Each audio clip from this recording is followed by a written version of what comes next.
Hi, my name is James Shepard, and I'm really excited about this next little mini-series. A lot of the content for this came from a sales summit I was at recently. I got to meet a lot of salespeople. Hopefully some of them are going to be watching these videos, but I got to meet a lot of salespeople that are doing a ton of deals. And so I got some really interesting tips from many of them. And so what I wanted to do in this next series of videos is I just wanted to share some of the conversations that I had with some top merchant services sales reps. I would be willing to bet that I talked to probably 5 of maybe some of the top 10 reps in the industry.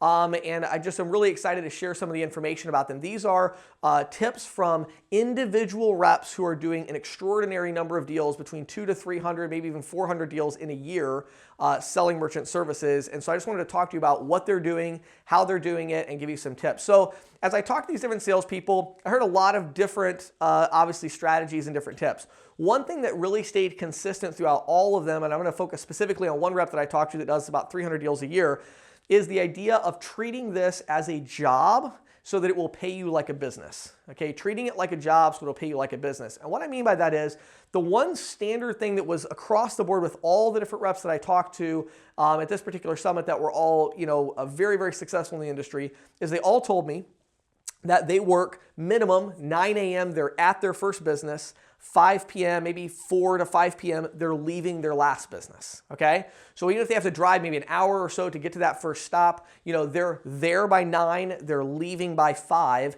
and so they're out in the field working it like a job.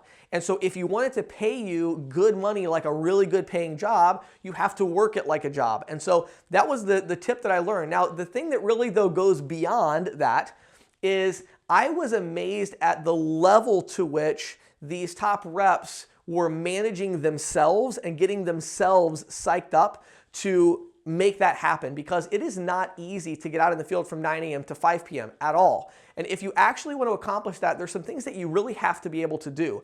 The first thing you have to do is you have to clearly communicate that schedule to the people in your life. This particular rep that I talked to, he told a story about how, I think it was him, he told a story about how when he got started in the industry, his wife, because he had stopped his one job, I think he was selling cars or something, and when he got into this industry, his wife was like, hey, you can help me get the kids out the door in the morning to school. And, he was helping with that. And then, by the time he was done with all that, and then he was helping with a few other things, he'd run an errand. And next thing you know, it's 10 o'clock in the morning and he hasn't gotten out in the field yet, And he said that he had to have that conversation to say, if we want this thing to work and to make us money, this has got to be a job. And I have a job and I have to work my job from 9 a.m. to 5 p.m. just like any other job.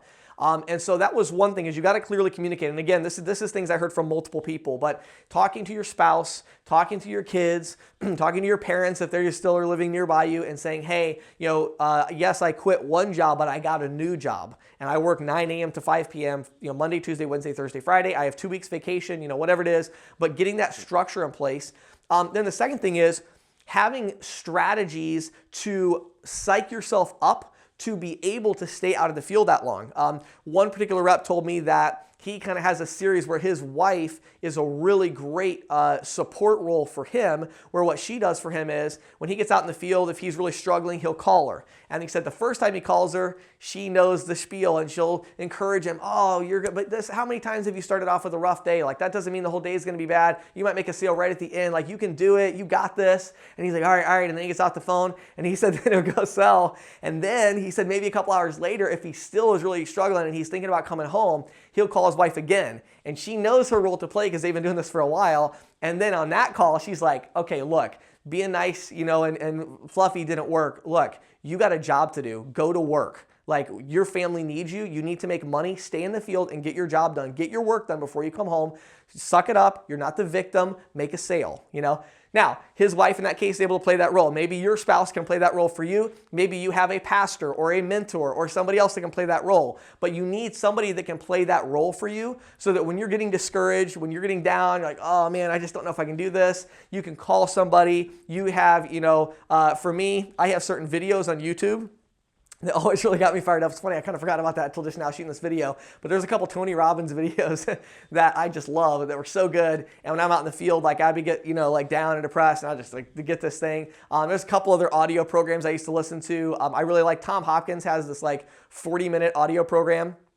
So there's a lot of stuff like that you could do, but you got to get yourself psyched up so that when you're out in the field, you can stay out in the field. So the first tip that I got from a rep who does 300 deals consistently every year is you got to treat it like a job, 9 to 5. And he said like sometimes if he makes he'll make 2 sales sometimes before noon. That happens occasionally, and whenever he does, in his mind, he gets himself psyched up to say, the most sales I ever made in one day was 4. This is the day I'm going to make 5.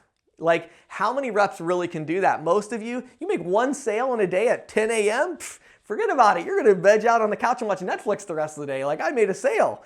And here's this guy who's making 300 deals a year. The reason is when he makes a sale, he's like, oh man, I can break my record and get 5 today. Like, you gotta raise that level up. Now, does he really sell 5 deals? No, not usually, but he's pumped and he might get 3. Like, that's huge. And the last little tip I'll give you from him was he said that a good chunk of his deals happen on that very last call. He makes that last call, and I know what he means. This happened to me too. When you say like, oh, I'm done for the day, I'm exhausted. Well, all right, I'll walk into that one business. Now what happens when you walk in there, you know what? Your expectations are really low. You're not stressed at all. You've already kind of done for the day, and you're just walking in there like, hey, if they want to buy, great. If they don't, that's their problem. Like, that's your attitude.